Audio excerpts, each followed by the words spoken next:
Hello everyone, welcome to journalist Mano. நான் மானசா. இந்த ஒரு வீடியோவில் நாம் மைனாவை பற்றின பல இன்ட்ரெஸ்டிங்கான விஷயங்களை தான் பார்க்க போகிறோம். நம்ம வீட்டு மொட்டை மாடியில் தினமும் மைனாக்கள் வந்து உட்காரும். பார்க்கறதுக்கே இன்ட்ரெஸ்டிங்காக இருக்கும். காலையில் மற்றும் மாலையிலலாம் வரும். தண்ணி வச்சா அல்லது சாப்பாடு கொடுத்தா வந்து சாப்பிடும்.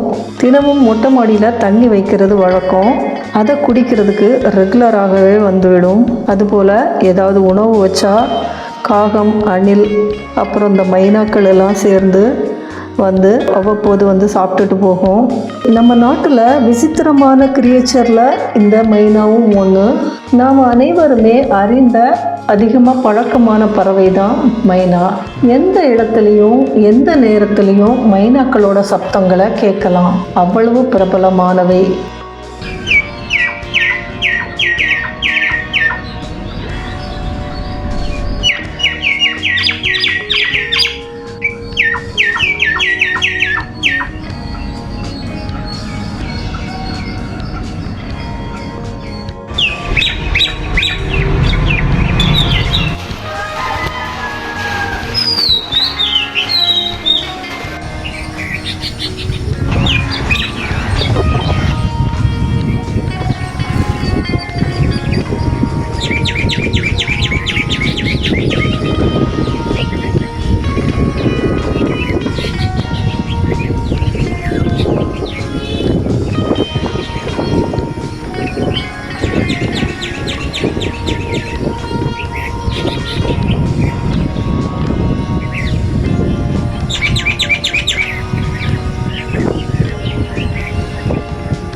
இவள் வந்து ஸ்டார்லிங் என்னும் பறவை குடும்பத்தை சேர்ந்தவை. கிழக்காசிய நாடுகள் தான், அதுவும் இந்தியா, இலங்கை நாடுகள் தான் இதனோட தாய் பூமி. ஒரு காலத்துல இங்கிருந்து அமெரிக்கா மற்றும் ஆஸ்திரேலியாவுக்கு ஏற்றுமதி செய்யப்பட்டு அறிமுகம் செய்யப்பட்டு இருக்குது. தமிழ், சிங்களம், இங்கிலீஷ், மலையாளம், ஹிந்தி போன்ற எல்லா மொழிகளிலுமே இதை மைனா அப்படின்னு தான் அழைக்கப்படுது. இந்த மைனாவோட தமிழ் பெயர் வந்து நாகன வாய்ப்புள் அப்படின்னு இலக்கியங்கள்ல குறிப்பிடப்பட்டு இருக்குது. தமிழ் சினிமாவில் பல காதல் பாடல்களில், அதுபோல் குழந்தைகள் பாடல்கள்லாம் மைனாவை குறிப்பிடாத இடங்களே இல்லை அப்படின்னு சொல்லலாம். அவ்வளவு முக்கியத்துவம் மைனாவுக்கு உண்டு.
மைனாக்கள் பொதுவாக உச்சந்தலையிலிருந்து கழுத்து பகுதி வரை கருமையாகவும் உடற்பகுதி பழுப்பு கலந்த மண் நிறத்திலும் காணப்படும்.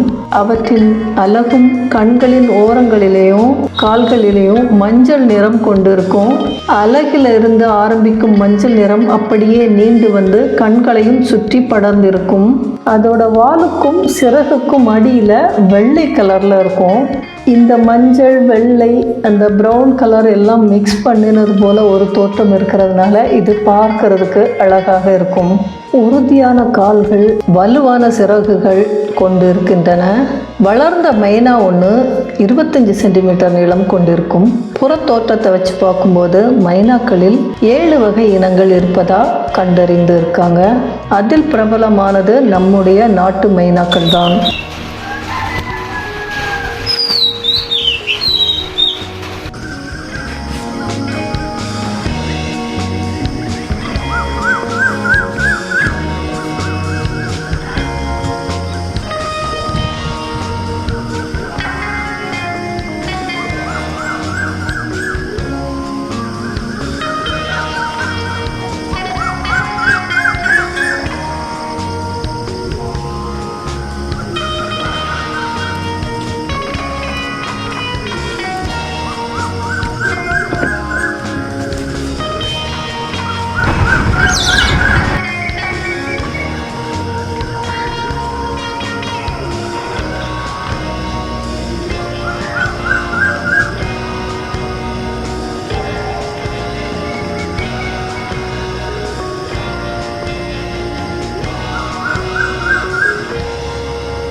மைனாக்கள் மரப்பொந்துகளில் தங்களுடைய கூடுகளை அமைச்சிக்கிறது.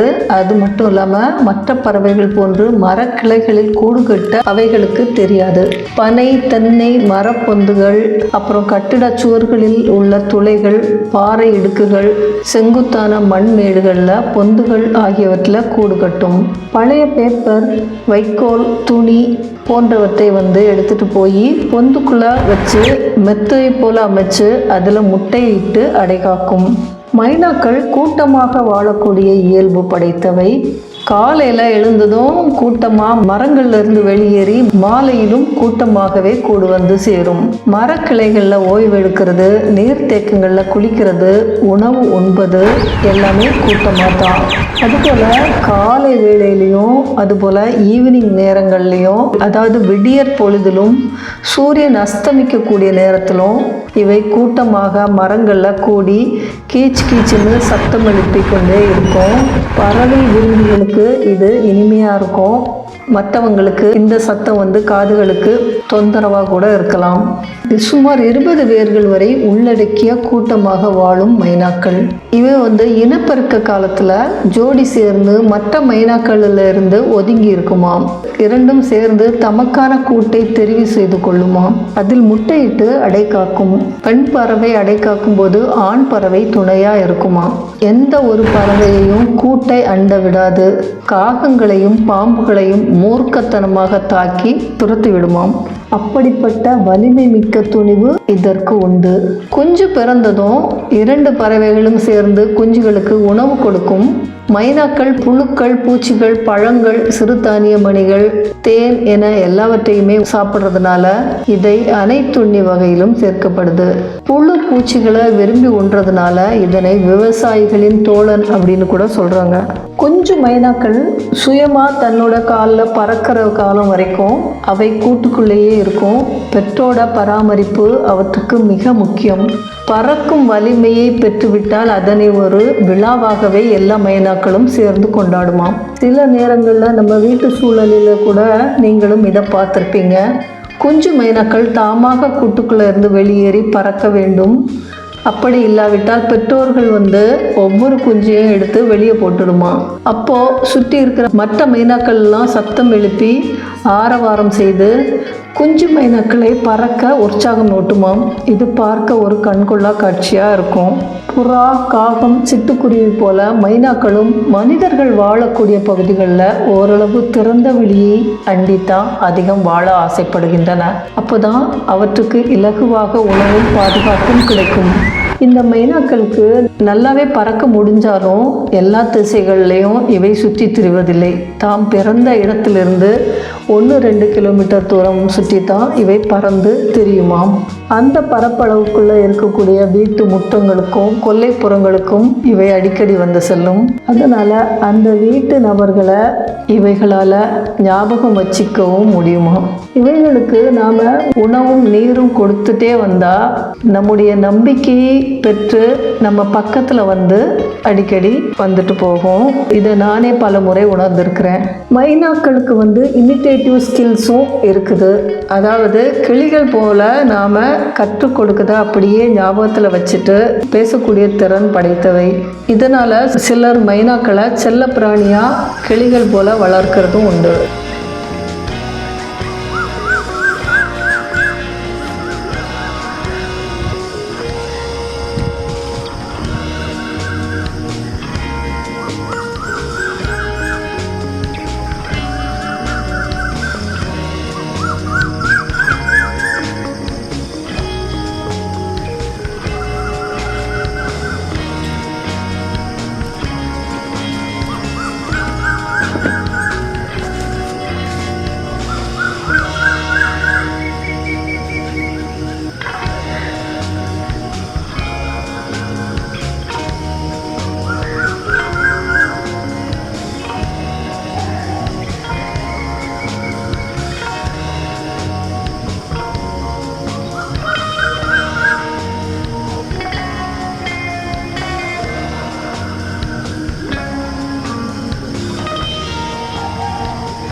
மைனாக்கள் அதாவது ஒருத்தருக்கு ஒருத்தர் செய்திகளை பரிமாறிக்கொள்வதற்கு பல வித்தியாசமான சத்தங்களை வெளிப்படுத்துது. பல நேரங்களில் அமைதியாக இருக்கக்கூடிய நேரத்தில் கணீர் என்ற குரலில் மைனாக்கள் பாடத் துவங்கும். மைனாக்கள் தங்களுக்குள்ள 3 முதல் 13 வகையான இசை வடிவங்களில் பேசிக்கொள்ளுமாம்.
இந்த வீடியோவில் மைனாக்கள் பற்றின பல இன்ட்ரெஸ்டிங்கான விஷயங்களை பல இன்ஃபர்மேஷனை நீங்கள் தெரிஞ்சிருப்பீங்க.